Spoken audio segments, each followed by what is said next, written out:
Hello everybody, this is the Retro Bear and welcome to another thrilling episode of Barely Played, where this time we are playing a long forgotten, in my opinion, puzzle classic. Don't usually sort of shout and scream about certain games, but I honestly believe this game is tended to be forgotten amongst the great puzzle games of the late 80s and early 90s. I'm talking about Klax. We're playing this on the Sega Master System, and made by Tengen, and that's an Atari offshoot, I think it was. Very strange to be playing an Atari game on a Sega Master System, but there we go. As always with these are played on the original hardware with the original software. And Klax, yes, what can we say about Klax that hasn't been said already? Except quite a lot.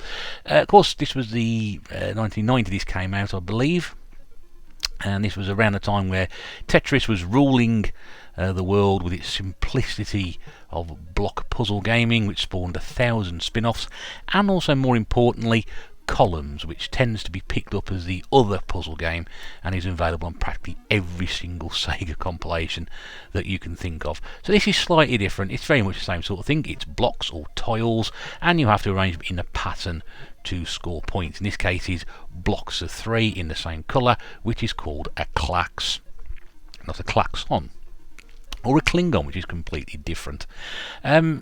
Yes, interestingly enough, a number of options at start, sound, how quick you want the blocks to come down, different colours as well, and this was the best one I could get. As you can see, it's not the most appealing game, and there's absolutely bugger all sound. However, more importantly, it's a very, very straightforward game, and with the most simplicity, the most simple of puzzle games, you don't really need exciting visuals and sound to sort of give you the game experience. What you want is something that's playable, addictive, and keeps you coming back for more. Now, as you can see, like with Tetris, you can sort of speed the movement of the tiles along the rack towards you by pushing down on the control pad, and you move left and right. As you can see, I've missed a tile there. Obviously, if you miss 3 of those tiles, I think then you have to give up a life. There are 3 continues per stage, and it's called waves. We're actually in the second wave at the moment, ironically. How ironic is that? 30 years after this game came out, we're in the second wave. We are now, and there's certain waves, I think it's 5 waves, and then you move on to the next one, which is sort of the next level up, and things get a bit quicker, and there's a different task each time. So for example, oh, there we go, I've run out of Klaxes. I've missed too many tiles. So it tells you what happens at the start. For the first example, you had to sort of get 3 Klaxes. Here you have to get 5. It tells you at the bottom of the screen your scores in the top right hand corner, and as you can see, it tells you which wave you're on to the side of each of the controls. And we're probably going to go for about as far as we can go, probably about 10-11 minutes worth. I haven't recorded this earlier, and we'll just see how we get on with this as it progresses.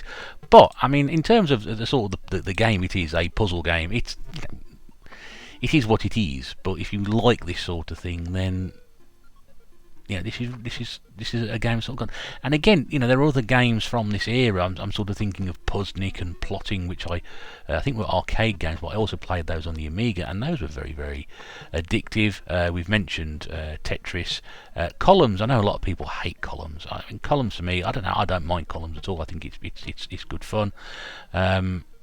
I just thought of one which came to my head. It's sort of gone up my head again now. So if it comes back to me in a minute, I'll let you know. But yeah, it was sort of like the craze back at the start of this era to sort of bring out puzzle games that were addictive to keep people playing because of the success of Tetris. And I don't know. I think this one's a bit of a slow burner, but you'd be sort of hard pressed to have a couple of goes at it and then put it down and not come back to it.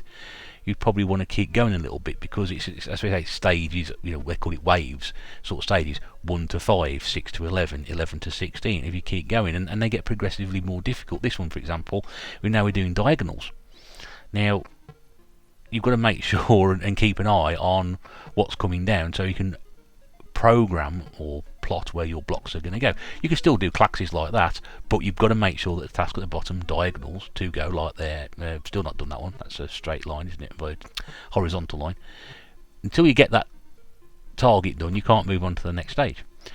Also, as well, your little tile catcher, which I've just failed to catch another tile for there. You can actually sort of hold more than one tile on there at a time. So if you've got 2 or 3 coming down, you could sort of decide where you want to put them. If you want to sort of catch 2 or 3 and then sort of drop them down as best you go on. You can also, which I will demonstrate shortly, if I remember when I did it, flick tiles back up the rack. So for example, if this green one coming down here, you don't want it, flick it back, push it to the back of the queue, and then take the one that you want to in order for you to carry on. So it's a bit of ingenuity in it, and I like the thinking behind it. Now, I'm pretty sure this was one of those games that came out. Was this on the Atari Lynx? I think you're pretty sure it did make it to the Lynx. I think the belief was possibly there that this would be sort of, as Tetris was very much the killer app for the Game Boy, this was meant to be sort of Atari's answer to sort of put this into a killer app. This was actually an arcade game though as well, it's where it started. So they converted it to the Lynx, and I don't think it was quite what they expected. In fact, if anything, I think in terms of puzzle games, although I've never played it, I've always heard that Chip's Challenge was actually the better arcade game, puzzle game on the Lynx. But this one got pretty much converted to every single system that you could imagine. I have got the Commodore 64 version, which I've ironically played about a month ago. I think it was just trying to test the Commodore 64 out and put that game on. And this is incredibly very similar. In fact, I think it's probably more colourful than that version, but that was still very, very playable. It came out on pretty much everything. I think it came out on I think it came out on the Mega Drive. I'm pretty sure it did come out on the Mega Drive. I might have just missed that block there. That's what it should have gone there. But yeah, it was just very, very popular. But I think it just sort of got lost, and people don't sort of remember it very well. And I only got brief memories of playing it. I'm not saying this is a game I've played from my youth dramatically. It's just like a puzzle game which all of a sudden you sort of come across and think, hang on a second, this is all right. This. I don't think this is probably the best example to show you in terms of it, but again, visually and sonically, you don't need something like that when you have a good game at the core of it, and that's what puzzle games are. You've got to have a good puzzle element to it. That's what it is after all. If it's no good and too easy, then it's no good. Diagonal. There we go. Brilliant. The other one, the other one just come back to me thinking about another one. Dr. Robotnik's Mean Bean Machine, which is an absolute classic of a game. I love playing that game. And that was a particularly... And we had games later on like Poyu Pop Fever and Puzzle Bobble and all those, and great puzzle games down the years. But this one I think just gets a little bit sort of cast aside to history, and it really doesn't need that. It probably doesn't help the fact that it's got some sort of gormless idiot on the front cover wearing a baseball cap and looking incredibly 1989, 1990. This has got to be honest with you. It's not the most imaginative of front covers yet. A kid in a hoodie and a baseball cap.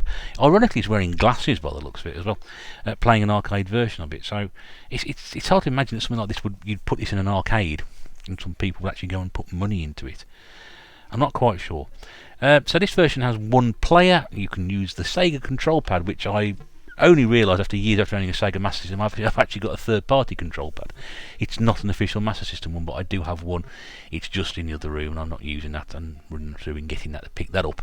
And there's also 100 waves, so obviously there's a lot of levels here. We are actually only on level 4, which gives you an idea of how good I am and how far I'm probably going to get. But I mean, I got a very nice copy of this. I picked this up not that long ago, actually. And I must admit, when I first saw it, I thought, oh, Klax, I remember Klax, I must get that. Same way that you see other games you haven't seen for ages, you go, oh, yes, I must pick that up as well. So, could I recommend this game to you sitting here listening to me to basically waffle on for no reason whatsoever, other than hear the sound of my own voice? Could I recommend Klax to you? Well, yeah, if you're a puzzle fan, this is the game for you. If you don't like your puzzle games, I still think you'll get a fair bit of enjoyment out of it. There's a lot of levels here. It's not a short game. It's 100 levels, and they do get progressively more difficult. For example, here now you have to last 40 tiles, regardless of what you do with the tiles. You have to last 40 tiles, and that's a bit tricky. But yeah, I mean, it's not a particularly hard game to find. I don't think it's a particularly expensive game to pick up either, which is always good. And if you're not looking to spend too much on something that's going to sort of occupy you and is a bit different, especially, we've got these challenging times, haven't we? And a lot of people have unexpectedly have time on their hands. This is the sort of game you can sort of pop on for a bit and have a bit of fun with it, and sort of keep going back to, which is not the usual sort of Call of Duty death match squad destroy all monsters thing. This is just something different, and this is going back to sort of stripping gaming down to its roots, basic gameplay, addictive gameplay, and something which you can keep coming back to, which will provide a challenge. So yeah, I would probably recommend this. I might actually play a game once. I'm not going to recommend to you, but I don't know. Maybe so, maybe not. We'll see how we go. 20 tiles to go, and we'll knock this video on the head once we've done this level, if we can get to the end of that.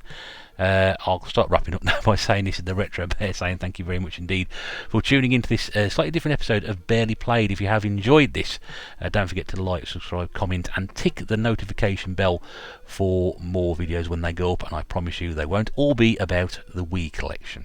But yeah, so we got 8 tiles, 7, come on, 6, 5, 4, 3, I'm going to do it, 2, 1, and that's it. There we go. Done. Not much space to go, but we managed to get it done. So that's 5 waves done for you. And this is the Retro Bear saying thank you very much indeed for watching.